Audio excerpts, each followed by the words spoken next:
दोस्तों, आज की कहानी है। मम्मी जी, घर की सफाई अपनी बेटियों से करवा लीजिए, मेरे से नहीं होगी। दोस्तों, कहानी शुरू करने से पहले अगर आपने चैनल को सब्सक्राइब नहीं किया हो तो कर लीजिए, ताकि आपके पास पहुंच सके हर नया वीडियो। बहू, तुमने अपने कमरे की सफाई कर ली हो तो बेटा घर की सफाई भी कर देना। दोपहर में सब जब खाना खा लेंगे तो किचन भी साफ कर देना। अनीता जी दीक्षा के कमरे में आई और आदेश देकर जाने लगी, मम्मी जी, मैं बहुत थक गई हूँ, इसलिए घर की सफाई आप किसी को बुला कर करवा ले और आज का खाना आप बना ले, मुझसे नहीं होगा। दीक्षा ने अनीता जी को रोकते हुए कहा, क्या कहा?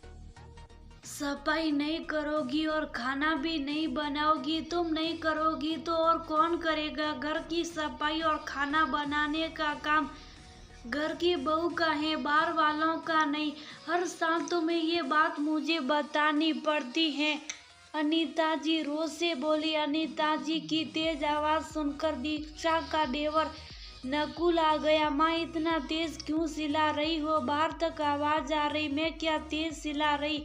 ये तेरी भाभी है जो मेरी बात की अवहेलना कर रही, तो बस तेरी भाभी को समझा रही थी। अनीता जी अपने आंचल को कमर में ढूंसते हुए बोली, माँ जी, आप मुझे समझा नहीं रही थी बल्कि आदेश दे रही, और मैं आपके आदेश को मानने से इनकार कर रही थी। दीक्षा ने बात को अच्छे से क्लियर करते हुए बोला, देखा देखा, इसकी हिम्मत, मुझे मना कर रही है।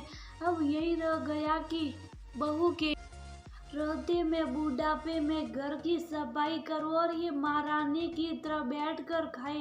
अनीता जी ने जब अपनी बात न बनते देखा तो इमोशनल हथियार उठा लिया। भाभी, आपको प्रॉब्लम क्या है? हर साल तो आप ही आकर सफाई भी करती थी और खाना भी बनाती थी, तो इस बार क्या हो गया? नकुल दीक्षा से सवाल करने लगा। तब बेवकूफ थी भैया जी, अब अकल आ गई है। पहले इसलिए किया क्योंकि मुझे लगता था, या यूं कहूँ कि मुझे विश्वास था कि मम्मी जी मुझे इस घर की बहू समझती हैं, लेकिन अब पता चला कि मेरी हैसियत व काम वाली धनिया से भी गई गुजरी है। मम्मी जी का मेरे प्रति प्यार सिर्फ दिखावा है। क्यों मम्मी जी, सही कर रही हूँ ना? दीक्षा अनीता जी की तरफ देखते हुए बोली। दीक्षा के इस सवाल पर अनीता जी हड़बड़ा गई, जैसे उनकी कोई चोरी पकड़ा गई हो। क्या क्या मतलब तुम्हारा? तुम कहना क्या चाहती हो? मम्मी जी, आप अच्छे से जानती हैं मेरे इस बात का क्या मतलब है। अच्छा ठीक है, आप मेरे सवाल का जवाब दीजिए। मान लीजिए कि मैं दिवाली, होली, तीज त्योहार पर घर न आ पाऊँ तो क्या आप किसी को बुलाकर घर साफ करवाएगी या फिर ऐसे ही गंदे घर में त्योहार मना लेगी? दीक्षा के सवाल पर अनीता जी के चेहरे पर गुस्सा आ गया और जलाते हुए बोली, तुम नहीं आओगी तो क्या गंदे घर में त्योहार मनाऊंगी? अरे, काम करने वालों की कोई कमी है क्या?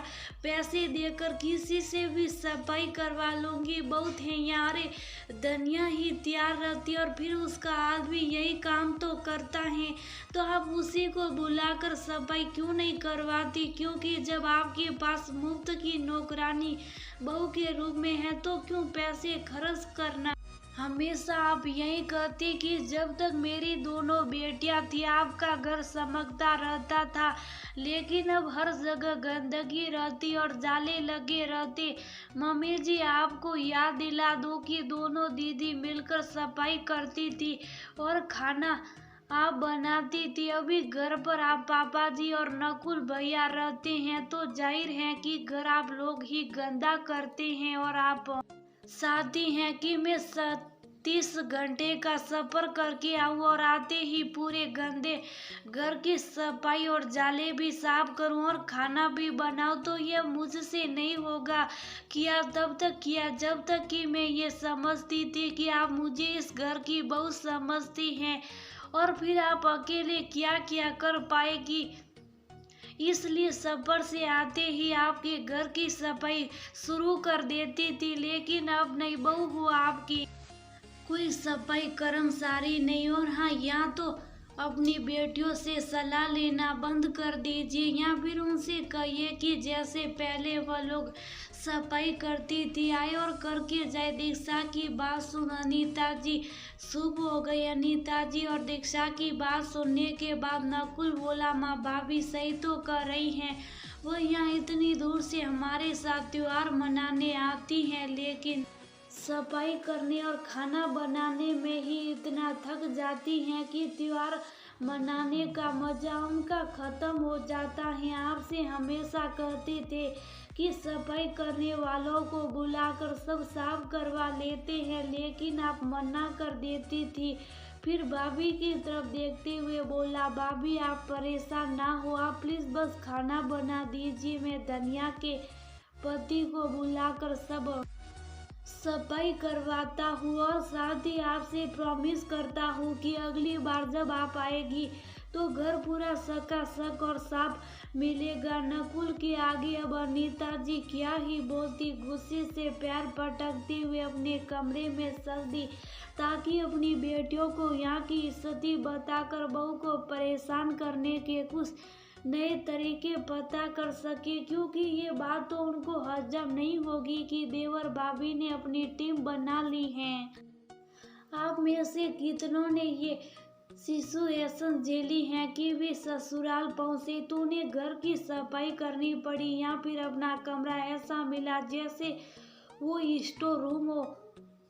मेरे साथ यही हुआ, जब भी मैं ससुराल पहुंचती पहले अपने कमरे को रहने लायक बनाना पड़ता और फिर घर की सफाई और खाना। सच में ससुराल में जाकर त्योहार मनाना मेरे लिए किसी सजा से कम नहीं होता था।